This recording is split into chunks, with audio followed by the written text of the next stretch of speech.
Olá pessoal, tudo bem?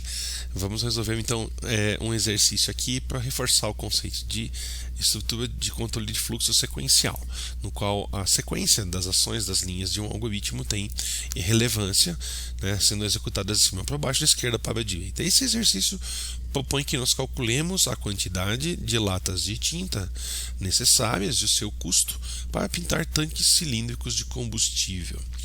Serão fornecidos aqui, dados aqui que são ser fornecidos, olha, a quantidade de cilindros, bem como a altura e o raio. Então vamos marcar aqui já de imediato, identificar que nós temos variáveis de entrada e variáveis de saída, né? Então serão fornecidas a quantidade de cilindros, então eu vou chamar aqui de quantidade de cilindro, dado de entrada, bem como a altura, eu vou chamar de A e o raio de R. E a gente tem aqui, dados de saída, que é o que eu desejo saber, o que o algoritmo deve mostrar, que é a quantidade de latas, eu vou chamar aqui de QLT, e o seu custo, vou chamar aqui de C. Então vamos já colocar aqui no cantinho, para a gente manter isso durante a construção do algoritmo, que nós temos dados de entrada definidos e nós temos dados de saída definidos que compõem o nosso processamento, compõem o algoritmo, o processamento que a gente vai fazer. Então vamos marcar aqui quais são os dados de entrada que a gente determinou. A gente tem a quantidade de cilindros, que eu chamei de QC, a altura de um cilindro e o raio de um cilindro. Esses são nossos dados de entrada.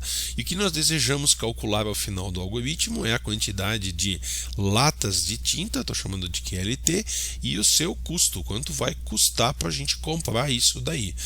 Essa variável custo eu anotei ali em cima como sendo a variável C. Bom, e agora precisamos determinar o que? O processamento, ou seja, quais são as variáveis e as ações que me permitem transformar essas variáveis de início, que é CA e R, em QLT e C. Para isso, vamos entender mais detalhadamente o nosso exercício. São cilindros de combustível. Eu vou tentar desenhar um cilindro aqui. Então, imagine que isso daqui é um cilindro, aqui está a tampa dele, aqui está a base. Então, ele é um cilindro. Okay? O que a gente tem desse cilindro? O que nós temos de informação? A gente tem a altura, então é essa cota aqui, a altura da base até a tampa, e o raio. O raio é o que? É essa cota aqui, o raio deste cilindro. Ora, como é que eu vou calcular quanto eu vou gastar de tinta para pintar esse carro? Isso depende da área. Vamos ver os dados extras que o algoritmo nos fornece.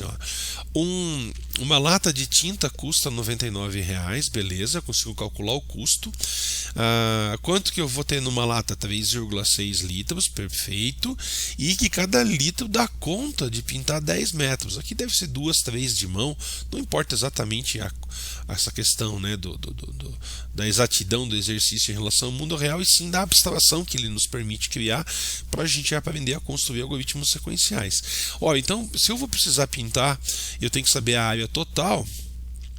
O que vai ser a área total? Vamos começar a marcar aqui o que vai ser o nosso algoritmo, o nosso processamento. Eu vou calcular a área total. Bom, a área total depende do que? Da quantidade de cilindros vezes a área de um cilindro. Então eu vou colocar aqui que a área total é a quantidade de cilindro, vezes, ou seja, 5 cilindros, vezes a área total de um cilindro. Então eu vou colocar aqui a área. Vou colocar aqui 1C, a área de um cilindro. Então, a quantidade de cilindros vezes a área de um cilindro é a área total. Se cada cilindro tiver, 5 metros quadrados, eu tiver 4, eu vou precisar pintar 20 metros quadrados. Agora, quanto que vai ser a área de um cilindro? Ora, um cilindro é a área dessa figura geométrica. Vamos separar essa figura geométrica em partes. Se a gente pegasse aqui e cortasse ela, tá? Então a gente corta aqui, vamos pegar, deixa eu marcar uma outra cor. Vamos cortar uma tampa fora, cortar a base fora e abrir esse cara no meio. Então a gente desenha então esse cara aberto, a gente teria uma tampa, essa lateral dele e a outra base. Isso é que a gente vai ter. E aqui nós temos a cota, Aqui a gente tem então o raio, e aqui a gente já sabe que isso daqui é a altura. O que a gente vai precisar calcular? Vamos calcular a área dessa circunferência aqui, com base nesse raio, e a área desse retângulo, com base nessa lateral. O que falta para a gente de cota? Falta justamente a cota dessa base aqui. Ora, quanto que é esta cota aqui? Esse cara está tangenciando toda a tampa. Se a gente cortasse essa linha aqui e estendesse ela teria exatamente esse comprimento. Ou seja, essa cota aqui é o comprimento da circunferência. Então, lembrando lá da matemática, né, comprimento de circunferência é 2πr. E a área da circunferência é o que?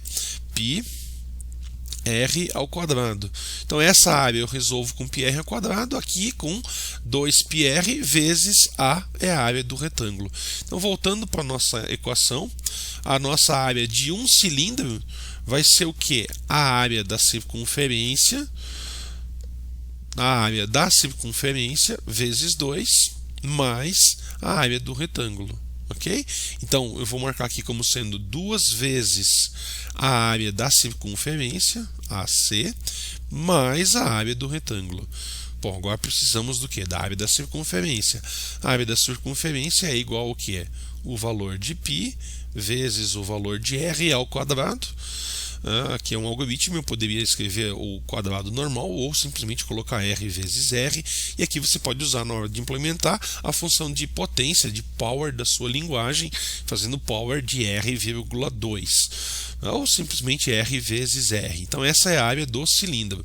A área do retângulo vem a ser o que? O 2πr, que é a base, então 2 vezes o valor do π vezes o r, vezes a nossa altura A. Com isso a gente tem a área do retângulo. Bom, com a área do retângulo, a área do círculo, a gente calcula a área de um cilindro. Com a área de um cilindro vezes a quantidade, a gente tem a área total. Agora eu vou descobrir o que? Quantos litros eu vou precisar gastar. Então eu vou chamar isso daqui de quantidade de LI, para não confundir com o meu LT lá. Quantidade de litros é o que? A nossa área total dividido por 10. Bom, se eu estou usando 10 metros, na hora de pedir para o usuário esse valor aqui, ó, da altura e do raio, ele tem que ser fornecido em metros, daí para não ter problema de escala. Se aqui for centímetros, você transforma esse 10 em centímetros. Então a quantidade de litros está definida. Com a quantidade de litros eu vou descobrir a quantidade de latas. Então eu vou chamar de QLA, quantidade de latas, é igual ao que? A quantidade de litros dividido por 3,6. Então eu vou ter a quantidade de latas. A partir da quantidade de latas, para pintar toda aquela área total, que é o total de cilindros vezes a área de um cilindro, eu vou descobrir quanto eu vou custar. Então a minha quantidade de latas vezes 99. Então nossa variável C, que é o custo, é igual à quantidade de latas vezes 99. Claro que aqui tem um pequeno detalhe. Quando a gente calcular uma quantidade de latas, o que vai acontecer do ponto de vista algorítmico na hora da gente implementar? Essa quantidade de latas vai dar um valor real. Vamos supor que dê lá 2 latas,8. A gente não consegue comprar 2 latas,8. Não consegue comprar 80% de uma lata. Então, na hora da gente implementar isso daqui, nós vamos precisar pegar e arredondar esse valor da quantidade de latas para um valor inteiro compatível, para que a gente consiga comprar uma quantidade de latas fechadas adequada para pintar as nossas latas de tinta. Tá certo? Então tudo isso aqui corresponde ao processamento. Obviamente ele precisa estar numa determinada ordem, né? Bom, na hora de construirmos o algoritmo, naturalmente a gente não vai colocar o processamento nessa ordem aqui. A gente fez uma discussão, um planejamento reverso. A partir, né, da geometria da lata, a gente chegou nas equações do processamento. πr². Então essa é a primeira equação que eu vou fazer. Depois a segunda vai ser a área do retângulo. Com essas informações, a área do retângulo, eu consigo calcular esta que vai ser a minha terceira. Esta vai ser a minha quarta linha.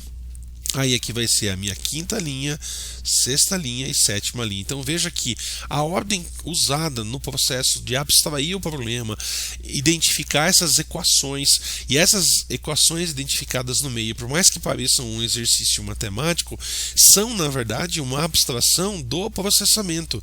Lembrando que o processamento nada mais é, numa linguagem de programação, do que um conjunto de operações lógicas e matemáticas. E aqui estão elas, um conjunto de operações matemáticas. E que é importante você desassociar a imagem imediata do código numa linguagem para conseguir chegar aqui nessas ações, conseguir chegar no algoritmo. A partir daqui eu identifiquei qual era a ordem correta. Então, 1, 2, 3, 4, 5, 6, 7. Agora, gente, é só pegar, então, declarar essas variáveis inteiras e reais conforme a necessidade, fazer o comando aqui de input para poder ler, fazer em segunda etapa o nosso cálculo, na terceira etapa a saída aí na sua linguagem de programação. No link abaixo fica a opção das soluções que a gente já fez.